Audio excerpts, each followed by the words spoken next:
I'm sure that you're all aware that the common good has been popping up a lot in conservative circles lately. We heard this from Marco Rubio just yesterday in his talk. He obviously most famously talked about common good capitalism in a big speech in 2019. And of course, Adrian Vermeulen as well has introduced an important debate to the legal scholarship field with his work on common good constitutionalism. From a Catholic perspective, I think this is all very good. The common good is, of course, the proper object of political life. So to the extent that American politics is trending this way, I think it's a very good thing for American Catholics, especially given our country's, let's say, checkered past with Catholics and Catholicism. But I also wanted to talk about the common good in the nation because I think it illustrates a tension that any discussion on Catholicism in the nation must talk about, which is namely the tension between the universal and the particular. That is, of course, the universal being big T truth, and then our lives and our loves, which are inevitably particular, they're lived within specific places, within particular families and relationships and cultures. The title of my talk, as Anna mentioned, is There Is No Global Common Good. I hope that that's a provocative way of kind of getting at this tension, because I know that for some, that contention that there's no global common good may seem to be just a straight denial of the universality of our faith. It's heresy, right? So I first want to start off by reaffirming, I'm trying not to be heretical here, Catholicism is indeed universal, but I would also argue that it is uniquely universal. Catholic, of course, means universal, and it's a revealed religion, right? This is certainly not a pagan religion. This is not something where you have a culture sort of grappling towards the divine. This isn't something like what I would argue are modern pagan religions like Hinduism or Shinto in Japan. But also, unlike many other non-pagan global religions, Catholicism is also not tied to any one culture, nation, or ethnicity. Indeed, the truth of the faith has enculturated itself across the globe over the centuries. I would encourage any of you Catholics to visit non-traditionally Catholic countries and try to seek out a Catholic church there. It's really a moving experience to see the way that the church has lived in these non-traditionally Catholic countries and gets to the universality of the truth that we proclaim. And I also think it's easy to forget that the Roman Catholic Church is but one Catholic church. We have our other Eastern Catholic churches which still share our common faith and are still united with the Pontiff in Rome. And I would say, too, that this small c Catholicity even differentiates Catholicism from our fellow Christians from whom we're sadly separated, whether that's since 1054 in the case of the various Orthodox churches, which are very explicitly rooted in a nation, or from the Protestant Reformation in 1517, for Protestantism in all its ever-increasing forms. We saw an example of this just this week with King Charles, of course now the head of the Church of England, continuing that church's esteemed history of divorcees in leadership. Now, of course, there's a practical and political implication to this universality as well. We've talked a lot this week about the need to re-embrace a public religious witness and how that is consistent with American law and tradition. And I certainly agree with that and want to see that happen in this country. We had a piece in our latest issue of the American Conservative arguing that we should overturn Engel v. Vital, which, as you may know, was the Supreme Court case that essentially killed prayer in public school. But I would note that I'm fortunate that America is a historically Christian country. Protestant, but we can work on that. Because I don't think, for example, that a place like Qatar should commit itself to embracing a more public Islam. They've already banned beer at the World Cup. It's bad enough.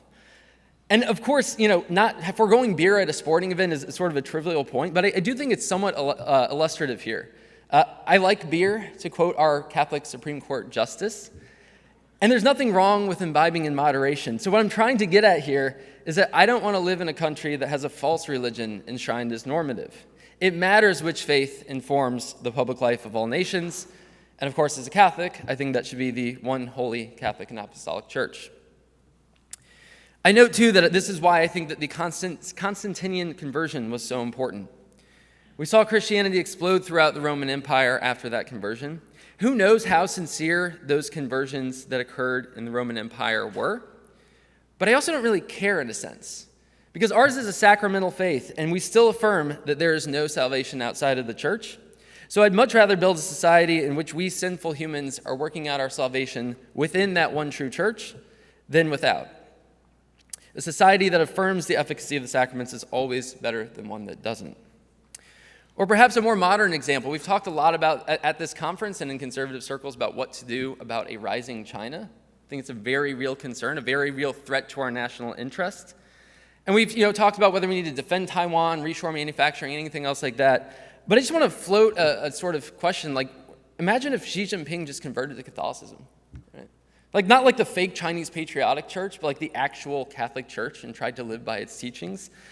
I imagine that millions of souls would be saved if that were the case.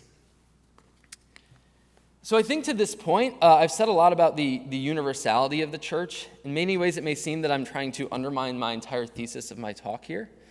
That perhaps universalism of Catholicism points away from nationalism towards some sort of global politics, that perhaps you could advance a common good globally. Now, I'm not here to argue for an ideal Catholic political form. The faith has adapted to many different political forms, from empires to republics, and survived and thrived over 2 millennia. I would argue that I think that's because Peter and his successors truly are the rock upon which Christ built his church. The gates of hell shall not prevail against it.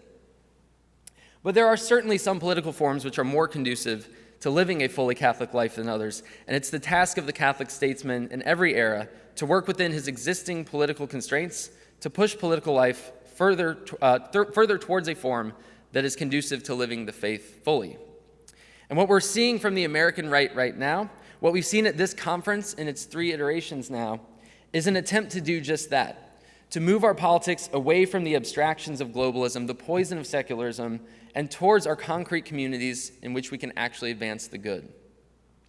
And this is where I get to my thesis of the impossibility of a global common good, an attempt to reconcile the universal and the particular. I don't think it's an accident that a movement like this that seeks to return our political imagination to the level of the nation is also one that is pursuing policies that advance the common good. While goods are certainly universal, things like peace, prosperity, and family, that is not the same thing as the singular, indivisible, communal, and limited common good, which is the proper object of all political life. The common good is not some aggregate of individual goods that we simply add up to be this wonderful thing. It's rather something prior to us as individuals, something in which we can then flourish by participating in it. I mentioned that the family is one of these universal goods, and I think that the family provides a really instructive analogy here, both to the nature of the common good and to its limits. We can all clearly see that the good that is common to a well-formed family and the immense benefit that it provides to those participating in it. Children, of course, but also fathers and mothers, husbands and wives, fulfilling their familial duties.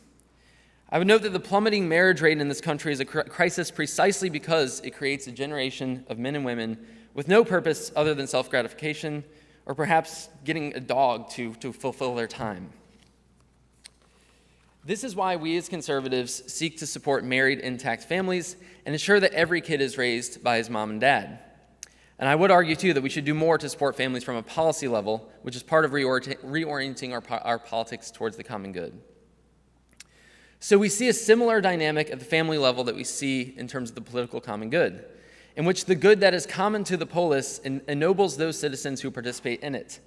In the family, we also see a clear illustration of this tension between universal and particular, and perhaps a reconciliation of that tension. Every man, everywhere, in every society has a moral duty to honor his father and mother and to love his wife as Christ loved the church. But I don't have that same moral duty to honor Matt Peterson's father and mother. You could argue that our familial responsibilities do, in fact, extend beyond the nuclear family, and I think multi-generational living is something that's woefully lacking in America. It provides a vital link across generations that allows us to transmit the best of our tradition. But it's undeniable that there are limits to family and the good that is common to it, just as there are limits to our political common good. So while the common good is the proper object of every just society across the globe, the necessarily limited nature of human community means that there's no singular global common good. It must emerge instead from the concrete relationships and traditions lived out in particular places. So the task of a conference and a movement like this, which seeks to push back on a globalism intent on disregarding any limits, is incredibly worthwhile from a Catholic perspective. But let me offer, I guess, perhaps one wrinkle to this project of rooting a Catholic politics oriented towards the common good in an American nationalism. And it's basically this. Our country's really big. We have 300 million people here. That's if you don't count the illegal immigrants, so it's probably much higher than that. So if you actually want to root your politics and your pursuit of the common good in concrete local places, that becomes kind of difficult in a country this size. And I think the further that we get away from those concrete relationships lived out in specific limited communities, the closer we get to the kind of abstractions and ideologies that seek to destroy lived traditions and distort the common good. And we rightly denounce these at the global level. So put another way, I don't think it's an accident that the national bishops' councils that we see in the Catholic Church are actually a very modern phenomenon. The geographically based dioceses and parishes are absolutely not. But for example, the U.S. Conference of Catholic Bishops was just formally organized in 2001, and this was a merger of two older organizations that were themselves products of the 20th century. The parochial model, however, in which the pastor is directly responsible for the souls of those within his more local parish boundaries, has a much older history in the church. And if we look, too, at other countries seeking to reorient their politics towards the common good, I know many of us are watching with great interest what's happening in Hungary. I know many of our Hungarian friends are here this week. We need to notice, too, the vast difference in scale between our countries. Hungary's population, I believe, is around 9.7 million. That's just over 1 million more than my dear home state of Virginia, and that's hardly the biggest state in this country.